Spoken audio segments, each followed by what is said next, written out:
Hello everybody, Pokemon Trainer Diode here, welcoming you back to another episode of our Pokemon Crystal Randomized Nuzlocke Challenge. That is a mouthful. On the previous episode, we actually got to Violet City, finally! Checking up our team real quick. We have everyone very messed up. We have Paloma, the Pidgey. We have Paloma, the Pidgey. Charlie, the Charmander. Catherine, the Meowth. Chuck, our female Poliwrath. And nothing else. We're gonna go to the Pokemon Center real quick. We are going to heal up even quicker. And I told you guys in the previous episode we were going to get our encounter for Sprout Tower, and after that I'm gonna go grind my Pokemon up to level 15 or 16 because I don't know how high of a level the Pokemon are gonna be, so let's get that out of the way right now. Oh, again, Violet City is another place we can't catch a Pokemon at the moment, so we're gonna knock that out of a list. So we only have Sprout Tower left. Let's see what we get here. I think encounters are only on the second floor up, so we're not gonna move much except enough to fight this guy by accident. So let's take this guy out first. I'm sorry, that wasn't planned. Sent out a Larvitar. Wow. We gotta get Paloma out of there. Let's send in Chuck. Larvitar's only level 3. Chuck is pretty strong. It's a fully evolved Pokemon. The year. Water Gun, Hypnosis, Double Slap, and Submission. That's a really good moveset for this level. I'm kinda happy. No, I'm really happy I actually managed to catch Chuck in the first Pokeball. Was it the first Pokeball? I think so. Sent out Geodude. Oh, this is gonna be a blast. This is gonna be super easy.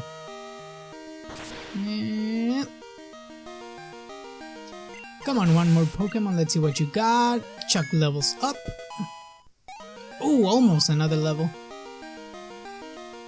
Almost star. Okay. We're neutral with Water Gun, so let's see how much damage we do with that. It's about a 3-hit KO. I'm not gonna use Submission, so I'm just gonna keep on Water Gunning. I think one more hit. Constrict. That's such a weak move. I think Constrict and Bind are the actual the weakest damaging moves in the entire game, if I'm not mistaken. That's 2 levels. 3? Sage Nico was defeated. I fought hard, but I'm too weak. It's okay, dude. Let's see what we can find here. And thankfully Chuck has Hypnosis, so if we need to put something to sleep, we can do so. And our encounter here is a Primeape, okay. A female Primeape. Did the randomizer just make everything female? I'm not sure, because I've gotten about 95% of my Pokemon encounters have been female. Paloma flinched. Scratch. Let's see how much a tackle does. Not enough. Okay, we're gonna get you out of here. Let's send in Chuck. Let's do this safely. Low kick. That doesn't do much damage. What can we do here? I think Water Gun shouldn't knock out Primeape. Hopefully. Okay, it doesn't. I think it can handle. Can it? Oh. Here it goes. Can it handle a Water Gun? It cannot. So that's a misencounter. We waited an entire episode for this. I mean, you guys waited till the previous episode. I just waited a day or so. But still, I'm sorry for leaving you guys with just such a cliffhanger to end up with such a underwhelming with such an underwhelming encounter. Shall we heal your Pokemon? Yes.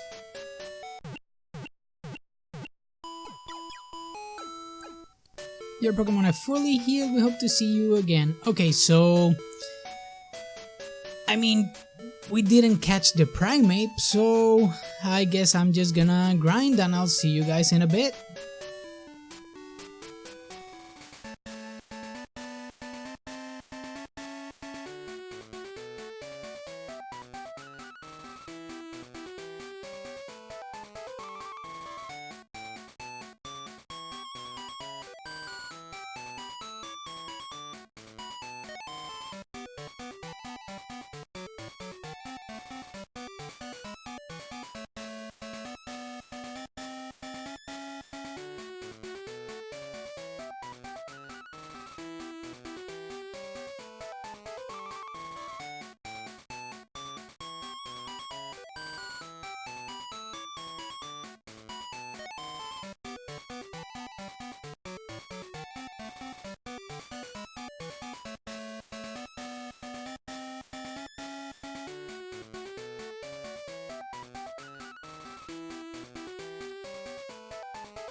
So, bit of a funny story. I kinda forgot to record the audio for this part, so I'm gonna be narrating post-production, which is kind of weird for me because it's the first time I have to do it. So I'll figure it out somehow. But let's get on with the episode and see how this goes. As you may have seen in the grinding montage, we lost Catherine. I really wanted to have a Persian because I've never used a Meowth in a Let's Play or a playthrough or whatever before. But sadly, rules are rules. She fell in battle. She must be deposited in a box. So we have to save before that, which is even more hurtful because you're kind of cementing it that your Pokemon is actually gone now. It's gonna go in box 14, that's gonna be the death box, and Catherine is the first one in it. Hopefully we don't have any more casualties in this gym. Let's see how that goes. Let's check on our Pokemon real quick. We're pretty good, level 15 all around. And I think we're ready to take on the Violet City gym. I first went to this house because, you know, in hopes we could get a trade going. I talked to the wrong guy first. But yeah, the Pokemon it asked for is a Bellsprout, which we have never seen before, and the trade for a Coughing, which it would be cool to have a Coughing, but I don't know, maybe not for this part of the game. So now we're heading out to Violet City Gym, our first gym battle. Let's go over to the gym guide right now. He says, "Hey, I'm no trainer, but I can give some advice. Believe me, if you believe a championship dream can come true. You believe? Then listen. The grass type is weak against the flying type. Keep this in mind." So he tells us what not to bring to this gym instead of telling us what's strong against it, which is pretty cool. And now we're getting ready for the first battle in our gym. Let's see what kind of Pokemon they bring. Let's see if you're good enough to face Faulkner. We're fighting Bird Keeper Abe. First out, it's an Onix, so right off the bat, we have an amazing advantage because we have Chuck in our team. So we're gonna switch right now, not to Charlie, obviously, to Chuck. So we have both fighting and water, which both hit super effective against the rock types, and Onix being rock ground, it's gonna be way easier to just knock out with Chuck. So we're just gonna go for the obvious water gun, take it down in one hit, and that's the first trainer. Paloma and Chuck both get a bit of experience, and Birdkeeper Ape was defeated. So far, so good. Hopefully all of the bird Pokemon are actually rock types, which will be way even easier for us. So now let's see what the second trainer has. We're fighting against Birdkeeper Rod. Send out an Omastar, another rock type, so maybe this gym is just completely rock types. Maybe all flying types in this game are actually rock types, which would be better for us. We sent out Chuck. We get hit with a Constrict which is as weak as Bind, so we choose Submission. It's super effective, it's stab damage, and we're twice its level, so it shouldn't be any problem at all. We take a little recall, nothing too much. Chuck and Paloma get a bit of experience again, and another Omastar, so definitely a rock type Pokemon. Definitely all the flying types are now rock types. Another submission, another dead Omastar. Just a little bit of recoil there, a bit more experience. We actually leveled up from that. And Birdkeeper Rod was defeated. We got some cash, and we move on to Faulkner. First, let's heal up our Pokemon really quick. Just a berry will do. Just in case we run into something crazier in there, but let's move Chuck to the front of the party. And let's face Faulkner. Let's see what we do. I'm Faulkner, the Violet Pokemon Gym Leader. People say you can clip flying type Pokemon wings with a jolt of electricity. I won't allow such insults to bird Pokemon. I'll show you the real power of the magnificent bird Pokemon, and if he says bird Pokemon one more time, I'm gonna go crazy. So we're facing Faulkner, which has 2 Pokemon. Apparently when I randomized this, I didn't click the box, or I did it wrong, so I'm sorry. I thought they were gonna have 6 Pokemon, but apparently we're just gonna run through the game as normally, except just with randomized Pokemon. An Ammonite obviously cannot take a submission if Omastar can't, so this is pretty much a guaranteed KO. We gain some experience from that. And a Rhydon, so definitely all flying types are now rock types. A quick water gun, and that's it. Rhydon is out, and we get our first gym battle. Now you may see at the bottom, we actually have a death counter, sadly, started by our dear Catherine. Darn, my dad's cherished bird Pokemon. Alright, take this. It's the official Pokemon League Zephyr badge. We got a bit of cash there. Send some to Mama. We got the Zephyr badge, and now that we have a badge, we can actually activate our badge case graphic down below. Zephyr badge raises the attack power of Pokemon. It also enables Pokemon to use Flash if they have it anytime. Here, take this too. We receive TM31, which is that put the TM31 in the TM pocket. By using a TM, a Pokemon will instantly learn a new move. Think before you act. A TM can only be used once. TM31 contains Destiny Bond, so that's definitely up for sale. Because I'm not gonna use Destiny Bond on any Pokemon because I don't plan them to faint. Hello Diode, we discovered something about the egg. My assistant is at the Pokemon Center in Violet City. Could you talk to him? Click. So obviously we have something more to do, and I forget we got an egg here. So we had an extra encounter being the egg, which is actually great because, you know, Catherine, rest in peace. Would you take the Pokemon egg? Yes. We discovered that a Pokemon will not hatch until it grows in the egg. It also has to be with other active Pokemon to hatch.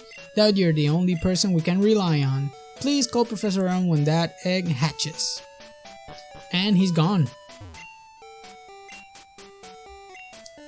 Now comes the hard part in this entire thing. If you remember the rules, every time we win a gym battle, we have to deposit everybody in our team except for one Pokemon. Right now, I think I was debating on who to actually deposit.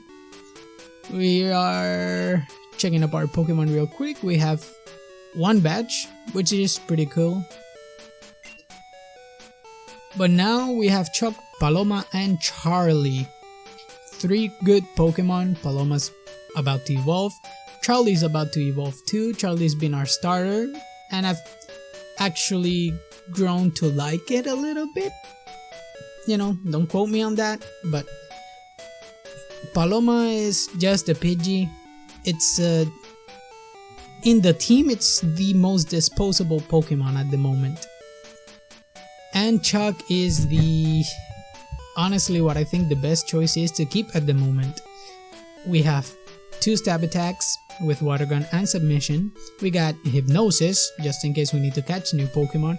It's a fully evolved Pokemon, so it's actually just flat out stronger than the other 2. And at this point in the game, there's not many weaknesses it can't cover, and only hit with super effective Grass, Electric, and Flying types, and Psychics. So it has 4 weaknesses, but it can cover a lot of ground with its attacks, with its strength, with its status moves. So we turn on the PC, taking the decision, and we're gonna deposit Paloma right off the bat because, like I said, Paloma is just disposable.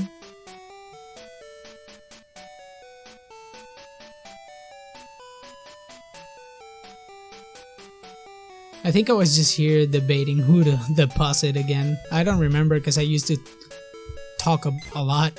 But Paloma is now deposited, and now we were actually debating who to deposit. But I explained my reasoning before. At the moment I was just thinking it through. But our best option is just to keep Chuck in the party. I'm sorry Charlie, but you go in the box. And now I see he has an item, so I think I back out of here, take the item off, and then deposit it. Let's see if I'm right. I think I did that. Because I was just going back and forth between the two, like stating pros and cons of both of them, but I already said that with in this video. So yeah, I keep going back and forth a lot. And now we go back, we go into our Pokemon party, we take the item of Charlie, and we proceed to give it to Chuck. Now Chuck has a Scope Lens, which is really good. And now we go back and we sadly deposit Charlie. Again, I was beginning to start to like it a little bit, excuse the redundancy there, but rules are rules, and Charlie must go. So now he's deposited. Goodbye, Charlie. And we keep Chuck and the egg.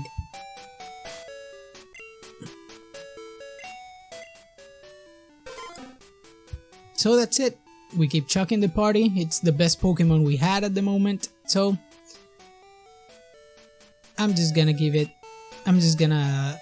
let it be. And